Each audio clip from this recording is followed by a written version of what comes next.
Just like the title says, we're going to look at the tallest mountains on each planet in the solar system, starting from the shortest and working our way up to the tallest. But before we get into the mountains themselves, let's talk about how scientists even measure mountains, especially on other planets. So on Earth, it's pretty straightforward since we actually live here, but usually scientists would use 2 observation points and a device called a theodolite, which is basically a telescope and a protractor. By measuring angles and distances to the tip of the mountain, they could somehow use trigonometry to calculate a mountain's height, which is honestly a little too smart for me.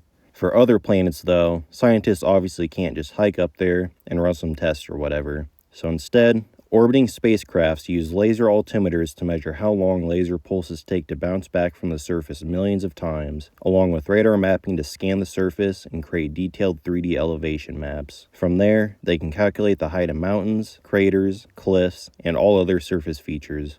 Now, I'm way too dumb to understand and explain this to a T, so I'm going to go ahead and put an article explaining it way better than I ever could down in the description. With that out of the way, let's start off with the shortest mountain on the list, which is Mercury. Mercury never really had tectonic plates crashing into each other like Earth does, so most of its mountains were created by massive asteroid impacts when it was a wee lad. On top of that, Mercury slowly shrank due to its iron core cooling and contracting over billions of years. That caused the crust to wrinkle and crack like a raisin, creating cliffs, dips, and mountains across the surface. Its tallest known mountain is Caloris Montes, reaching only about 3 kilometers tall, or about 1.8 miles. Now that may seem tall, but compared to the rest in this video, it's pretty disappointing. Also, a quick side note, every mountain in this video has either Mons or Montes in the name. These are Latin for single mountain and mountain range / groups of mountains. This is because the International Astronomical Union decided to use mostly Latin for planetary nomenclature. Anyways, back to the video. Now this mountain is a bit of a jump from Mercury's tallest mountain, and it's also a little closer to home. Earth's tallest mountain above sea level is Mount Everest, measuring about 8.8 kilometers high, or a little under 5.5 miles tall. Everest formed from the colossal collision between the Indian and Eurasian tectonic plates, which is actually still happening. Because of this, Everest still grows 2 to 4 millimeters each year. Now technically, Everest isn't Earth's tallest mountain from base to tip, but I figured I'd still mention it. The title of tallest mountain goes to Mauna Kea in Hawaii. Now, most of this volcano is underwater, but from its base on the ocean floor to its tip, it measures over 10 kilometers or 6.3 miles tall, or about 4,722 Shaquille O'Neal stacked vertically. Next up is Venus. Venus has Maxwell Montes, which is slightly taller than Mauna Kea and stands around 11 kilometers or 6.8 miles high. Scientists think Maxwell Montes formed through tectonic deformation, where Venus's crust was compressed and folded upward, similar to what you'd find on Earth. Now, next would technically be Jupiter, but since Jupiter doesn't really have a surface we could see, we're going to go ahead and look at one of its moons, Io. Io is the most volcanically active object known in the solar system, but for some reason, I have no idea why, but its tallest mountain isn't even a volcano. The Busal Montes is believed to have formed through intense tectonic compression, intensified by Jupiter's insane tidal forces constantly stretching and squeezing the moon. These mountains reach between 16 and 18 kilometers or 10.9 to 11.3 miles tall, making them some of the tallest non-volcanic mountains we know of. Now, just like Jupiter, Saturn is also a gas giant, so we're going to give it the same treatment by looking at one of its moons, Iapetus.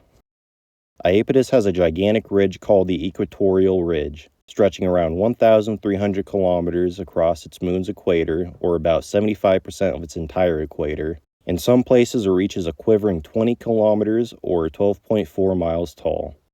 Now, to help you put that into perspective, that's about the same height as stacking 16,260 Na Mazda Miatas on top of each other. Now, how this mountain formed, scientists still aren't 100% sure, but one theory suggests Iapetus may have had its own ring system just like Saturn, but somehow the rings collapsed and just so happened to land perfectly along the equator, leaving behind the coolest mountain on this list.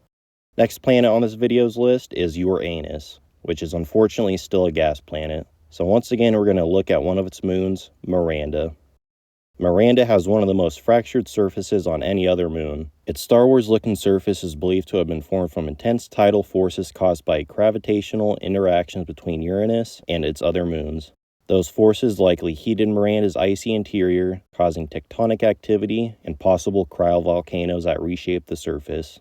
This chaos eventually created Verona Rupes, a cliff estimated to be about 20 kilometers or 12.6 miles high, or the same as the previous entry. But still, to put that into perspective, if you jumped off it, you'd probably have enough time to rethink every decision you've ever made before hitting the bottom, or about 6 minutes with Earth's gravity. Still, these aren't the tallest mountains in the solar system. That title goes to Olympus Mons on Mars. This absolute unit of a mountain is estimated to stand somewhere between 22 to 25 kilometers or 13.6 to 15.5 miles tall and stretches roughly 600 kilometers or 374 miles across. Now, Olympus Mons is so massive that standing on the surface of Mars, you probably wouldn't even realize you're looking at a mountain. That's because its slopes are so gradual that the horizon curves away first. For the formation of this colossal mountain, it was over billions of years of volcanic eruptions occurring in the same location. Unlike Earth, Mars doesn't have moving tectonic plates, so the volcano just kept building upwards in one spot for an unsupervised amount of time. Combine that with Mars' lower gravity, and you get the tallest mountain in the entire solar system. Now, for those keeping track, Neptune was skipped here since it is a gas giant, and sadly none of its moons have been explored enough to confirm any massive mountains. But if you enjoyed the video, go ahead and drop a like, and if you got any ideas for similar topics, leave them in the comments below. Anyways, thanks for watching, and I'll see you next time.